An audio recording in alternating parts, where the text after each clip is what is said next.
Aún sostenía el pastel de arándanos cuando Joaquín lo dijo. Era el favorito de Teresa, algo que él mencionó de pasada una vez, cuando las cosas entre nosotros todavía fluían sin esfuerzo.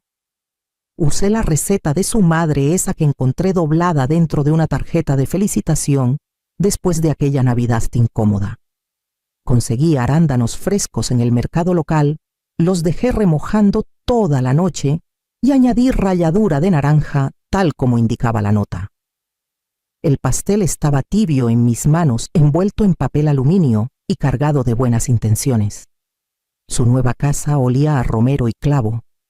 Abrigos de niños colgaban en la pared, zapatitos desparramados bajo el banco. Por un instante todo parecía estar en su lugar como debía ser. Antes de sentarnos, dijo Joaquín sin mirarme, «Tenemos que hablar del dinero que falta». Parpadeé confundida. Al principio pensé que era una broma familiar algo torpe, pero él dio un paso hacia mí, su voz endureciéndose. El fondo conjunto, 50,000 pesos, desaparecieron. Y sabemos que fuiste tú. Mis dedos apretaron el molde. Perdón, Teresa se acercó entonces con los brazos cruzados y la mirada afilada. Tú nos ayudaste con el acceso digital. ¿Recuerdas? Eras la única que tenía la información de recuperación de mamá. Los retiros se hicieron justo después de eso. Los miré a ambos buscando la parte donde esto fuera un malentendido, pero nadie reía. No toqué sus cuentas, dije en voz baja. La mandíbula de Joaquín se tensó. El banco rastreó las transferencias. Tú eras el único vínculo. Puse el pastel en la encimera. Tambaleó un poco, rozando el borde de un mantel individual. Eso no lo hace cierto. La voz de Teresa bajó como si estuviera declarando algo ya decidido. Siempre has sido particular con el control, con las apariencias. No respondí, no pude. Mi boca se había secado.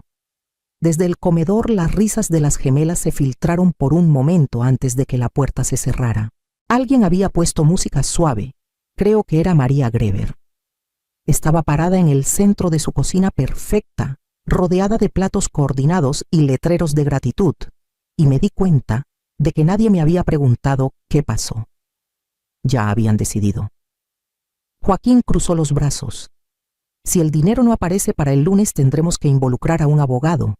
Deberías irte. No alzó la voz. Eso lo hizo peor.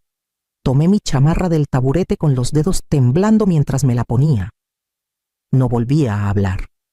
No había nada que decir. Al salir la última luz se desvanecía del cielo. Adentro ya estaban sirviendo vino. La habitación olía a café quemado y alfombra vieja. El tipo de lugar hecho para el silencio, no para la comodidad. Dejé el pastel en el coche enfriándose solo en el asiento trasero, mientras me registraba sin charlas ni miradas. Me senté en el borde de la cama todavía, con la chamarra puesta, no lista para desprenderme del día. El calentador cobró vida con un traqueteo como si le pesara trabajar.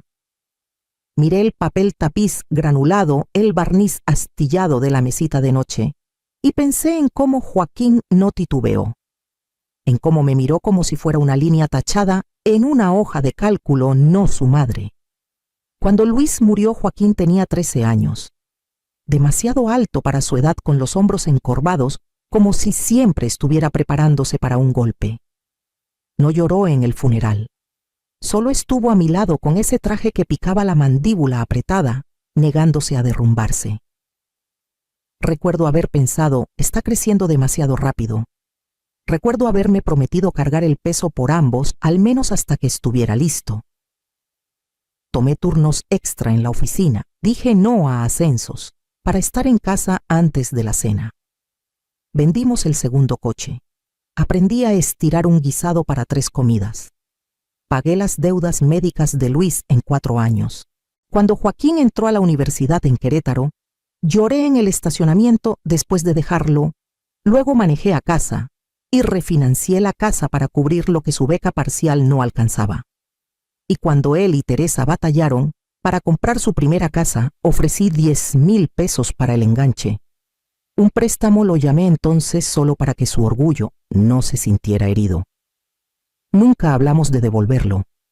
Luego estaban las pequeñas cosas: cuidar a las niñas para que tuvieran sus noches de cita, comprar chamarras de invierno, cubrir cuentas dentales de emergencia.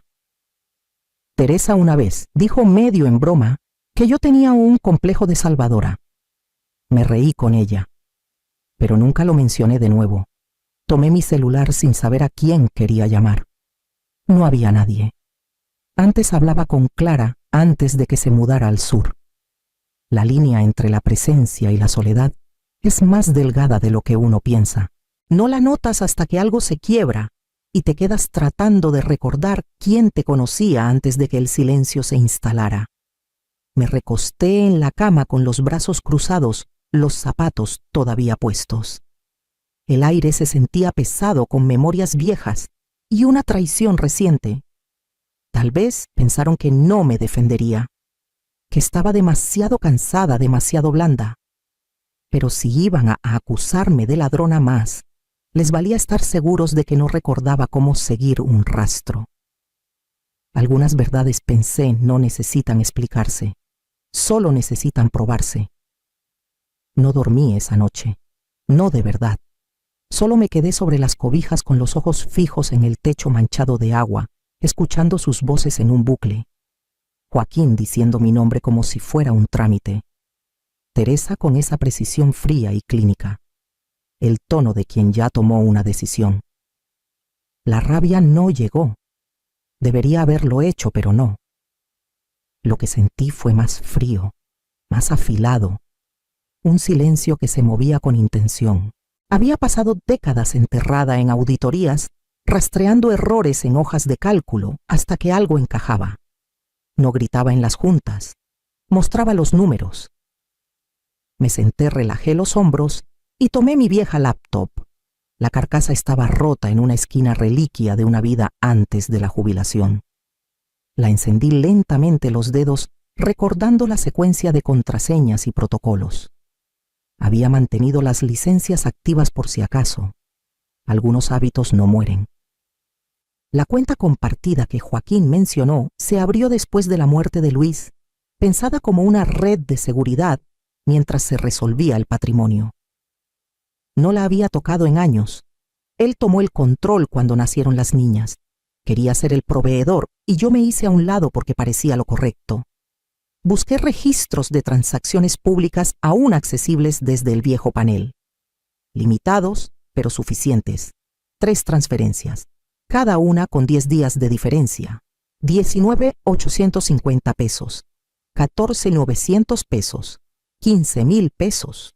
No eran solo las cantidades, era el patrón. Cada cifra estaba justo por debajo del umbral federal para reportes automáticos, diseñadas para no levantar alertas. Eso no era casualidad. Alguien sabía lo que hacía. Alguien quería mover grandes sumas sin supervisión. Las fechas me llamaron la atención después. El primer retiro ocurrió la misma semana en que el negocio de carpintería de Joaquín pidió una prórroga de préstamo. El segundo, 3 días después de que Teresa cerrara discretamente su empresa de marketing. El tercero, 2 días antes de que venciera la colegiatura del colegio privado de su hija menor. Seguí navegando, revisando horarios, correlacionando archivos. No fue difícil. La torpeza casi me ofendió. No esperaban que mirara. Asumieron que me desvanecería en la vergüenza. Me recosté frotándome la sien. El rastro digital era débil pero claro. Alguien movió ese dinero a propósito. Alguien que conocía los límites de la supervisión. Y quien fuera contó con que yo no haría preguntas. Abrí una ventana del navegador y entré al foro de investigadores donde aún tenía acceso de invitada. Escribí un mensaje corto a Miguel Cuevas, un oficial de cumplimiento que entrené en Guadalajara. Pedí acceso a los retiros de la sucursal de Banco Verde por los últimos 30 días. Dije que necesitaba verificar un patrón, que era personal. La respuesta llegó en menos de 1 hora. Sigues siendo la mejor, Marisela. Te mando lo que puedo. Cerré la laptop dejándola descansar en mis rodillas. 3 pagos justo bajo el límite. coordinados con momentos de estrés en sus vidas. Un clásico caso de desesperación envuelta en arrogancia. Esto no era solo circunstancial, era táctico. Y si estaban dispuestos a mentir con tanta limpieza, ¿qué más habían tomado sin permiso? Miguel no hizo preguntas. Solo envió los archivos junto con una nota que decía: cuidado con lo que encuentres. La carpeta llegó a mi correo a las 2 de la mañana. Dentro había registros detallados de retiros horarios, identificaciones de cajeros, ángulos de cámaras de la sucursal local de Banco Verde. Abrí el primer video esperando no encontrar nada útil, pero ahí estaba la grabación de hace 10 días. La mujer que se acercaba al mostrador llevaba un abrigo color camel y un gorro de lana bien puesto. Gafas grandes, mascarilla. Parecía alguien jugando a ser anónima. Miró atrás 2 veces luego, deslizó algo por el mostrador. Una identificación, supuse. Bajó la mascarilla un momento para confirmar su identidad. Aunque borrosa, aunque muda, reconocí su rostro. Teresa. Pausé la imagen. Su expresión era tensa, los labios apretados, no nerviosa, enfocada. Firmó algo rápido y guardó el bolígrafo en su bolsa antes de que el cajero lo tomara. El horario coincidía con el primer retiro. Casi 20,000 pesos, en persona. Me acerqué más. La cuenta que me acusaron de vaciar fue accedida por Teresa, no por un teléfono, no por una computadora, en una ventanilla. En un día laboral, cuando yo estaba a 3 municipios de distancia, ayudando a Elena a coordinar un traslado médico para su vecina. Abrí el segundo video. Joaquín, sin gafas, sin disfraz, solo esa chamarra azul que usó la Navidad pasada, la que le di después de que su vieja parca se deshiciera. Parecía relajado, charlando con el cajero. Incluso sonrió. También firmó algo. Su postura era suelta fácil, como si perteneciera ahí. El tercer video era Teresa otra vez. El mismo abrigo, gafas diferentes. 15,000 pesos menos. 3 retiros en persona, ninguno usando el sistema bancario en línea que me acusaron de explotar. No había rastro digital con mi nombre, ni inicios de sesión falsos. Solo rostros que conocía firmando dinero bajo la fachada de la confianza familiar. Revisé los metadatos después. El correo de recuperación ligado a la cuenta había sido cambiado 2 semanas antes, cuando ayudé a Teresa a organizar sus aplicaciones y limpiar contraseñas compartidas. En ese momento dijo que el administrador de contraseñas la confundía. Le mostré cómo configurar la verificación en 2 pasos, le expliqué el acceso seguro. Ella tomó notas en una libreta de espiral. Esa misma libreta estaba en la encimera de su cocina la noche que me fui. El número telefónico para la verificación también había sido actualizado. No era el mío. Estaba registrado a la línea del negocio de Joaquín. No solo habían robado dinero, habían construido un escenario. Usaron mi disposición a ayudar. Como telón de fondo me dejaron interpretar el papel de madre confiable mientras preparaban el terreno para después. Miré la pantalla con las manos quietas, la mandíbula tensa. No porque estuviera sorprendida, una parte de mí lo vio venir, sino por la precisión con la que lo ejecutaron. No habían entrado en pánico, lo planearon. Mientras más rastreaba, más veía cuánto tiempo llevaba formándose esto. Una erosión silenciosa, lenta y deliberada. La confianza convertida en arma. Cerré los archivos y compilé lo que tenía: videos, registros, capturas de pantalla, horarios. Etiqueté cada uno con precisión callada. Todavía necesitaba más, pero esto era suficiente por ahora. Suficiente para ver el contorno de lo que venía. Guardé la carpeta y la renombré pruebas. Si tenía la verdad en mis manos, sería suficiente para que vieran quién soy realmente. No avisé que iría. No necesitaba permiso para volver a entrar en la casa que una vez ayudé a pagar, llena de muebles que armé los fines de semana, paredes que pinté durante el primer despliegue de Joaquín. El camino estaba lleno, la camioneta de Teresa, la pick-up de Joaquín, los patines de las niñas tirados cerca del porche. Estaban en casa. Bien. La carpeta negra estaba en el asiento del copiloto. La limpié 2 veces esa mañana por costumbre. Antes guardaba resúmenes de casos y alertas de auditoría. Ahora contenía algo más pesado. Caminé a la puerta principal, toqué el timbre una vez y abrí antes de que respondieran. Hábitos viejos, aún naturales. Adentro el aire olía a pollo asado y tomillo. Sonaba música suave de fondo. Alguien había estado riendo, pero el sonido se detuvo cuando me vieron. Teresa estaba junto a la isla tomando algo de una taza de cerámica. Joaquín estaba apoyado en el fregadero con los brazos cruzados, la boca fija. Las niñas no estaban a la vista, probablemente arriba o en casa de una amiga. No hablé. Solo entré, puse la carpeta en la encimera y la abrí. La primera foto cayó sin preámbulo, Teresa en la ventanilla del banco con las gafas bajas, la mascarilla retirada. El recibo a su lado tenía su firma. Joaquín no se movió. Puse la segunda hoja a su lado, él en la misma sucursal, sonriendo al cajero con el bolígrafo en la mano. La tercera, Teresa otra vez. Gafas diferentes, el mismo abrigo. No robé su dinero, dije. Ninguno respondió. Teresa miró a Joaquín, luego a mí. Su voz era calma, pero el filo era inconfundible. Siempre necesitas sentirte en control, Marisela. Esto es solo otra forma de demostrar que eres más lista que todos. La miré por un largo momento. No se trata de ser lista. Se trata de no dejar que me culpen por algo que no hice. Puse los registros de IP después. Mostré el historial de inicios de sesión, el correo de recuperación, cambiado el número de teléfono ligado a la cuenta del negocio de Joaquín. Joaquín se movió apretando más los brazos contra el pecho. Usaron mi ayuda, continué con voz firme. Esperaron a que les explicara cada paso y luego sacaron el dinero en persona. No una vez, no en pánico, 3 veces. Aún así no dijo nada. Saqué la última hoja, las firmas comparadas. El nombre de Teresa en los recibos del banco, idéntico a su letra, en una nota navideña del año pasado.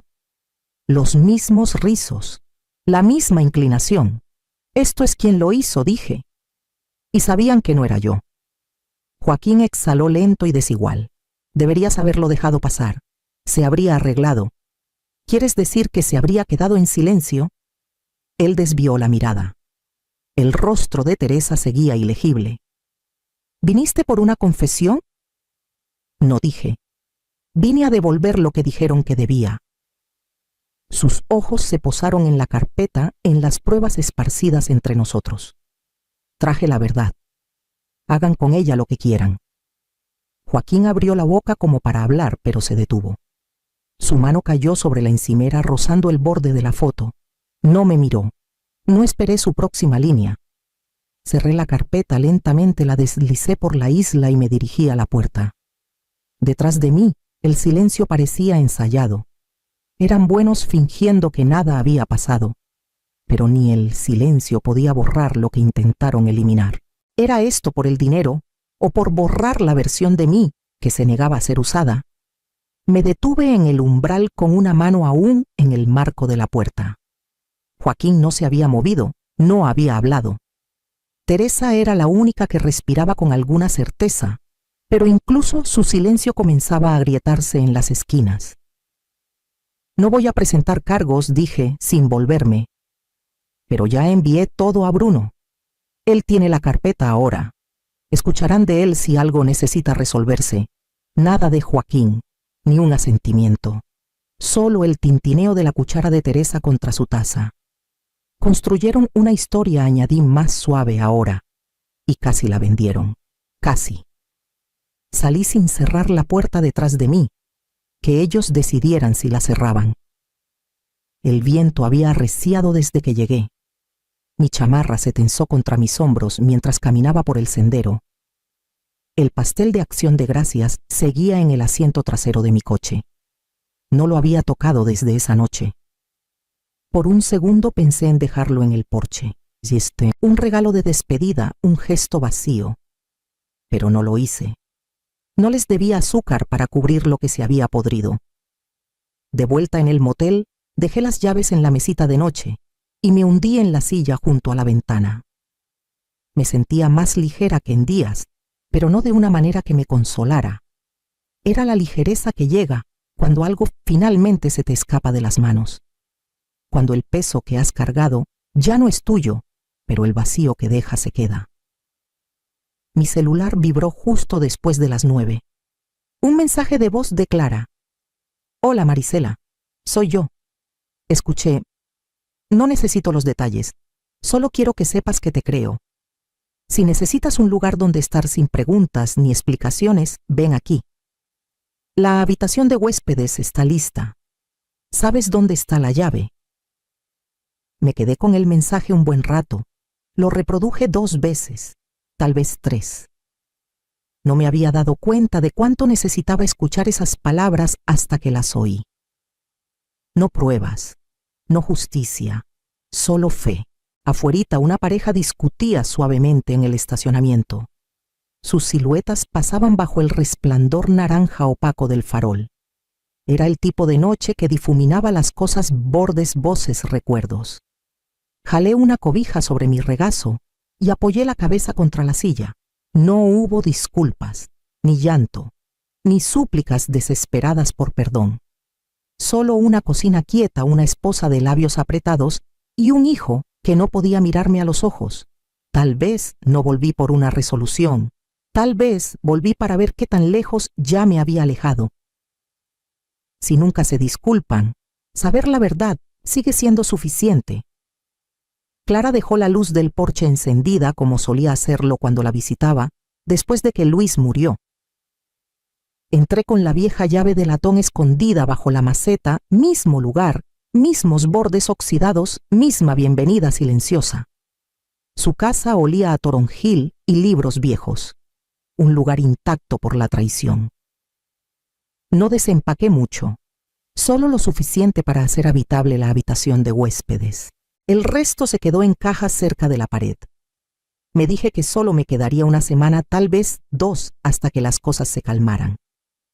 Las semanas se convirtieron en meses. Clara no pidió historias. Ofreció espacio, té fuerte y un silencio que no presionaba. Nunca mencionó a Joaquín ni a Teresa, ni siquiera cuando mi nombre apareció en el periódico local, bajo una pequeña nota sobre mi nuevo taller de fin de semana. Empezó pequeño. Un anuncio puesto en la biblioteca. Seguridad financiera para adultos mayores, protegiendo tu legado. Pensé que llegarían 5 personas. Vinieron 14. Para la tercera semana tuvimos que cambiarnos a una sala más grande. Traían libretas café y preguntas sobre cosas que les daba pena preguntar a sus hijos. Hablé de cláusulas de tutela, acceso a cuentas, fraudes digitales. Usé ejemplos reales sin nombres pero con significado. Nadie sabía la historia detrás de las advertencias y nunca la ofrecí. El trabajo se sentía útil, sólido, limpio. La primavera llegó temprano ese año. Pasaba las mañanas en el solarium de Clara, viendo los crocus brotar de la tierra como pequeñas declaraciones valientes. Una mañana llegó un sobre blanco, sin remitente, sin letra que reconociera. Adentro había una foto Joaquín a los 7 años, parado en el patio trasero, con una espada de cartón y una funda de almohada atada al cuello. Un caballero listo para defender reinos imaginarios. En la parte trasera, con tinta azul, alguien había escrito, no sabíamos qué estábamos destruyendo. No había firma. Guardé la foto. La metí en la parte trasera de un cajón detrás de los recibos de garantía y la factura de luz que seguía olvidando cambiar a mi nombre. No se la mostré a Clara.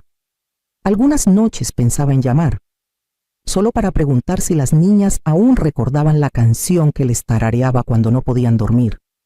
Solo para ver si Joaquín había notado lo que costó su silencio, pero nunca tomé el teléfono.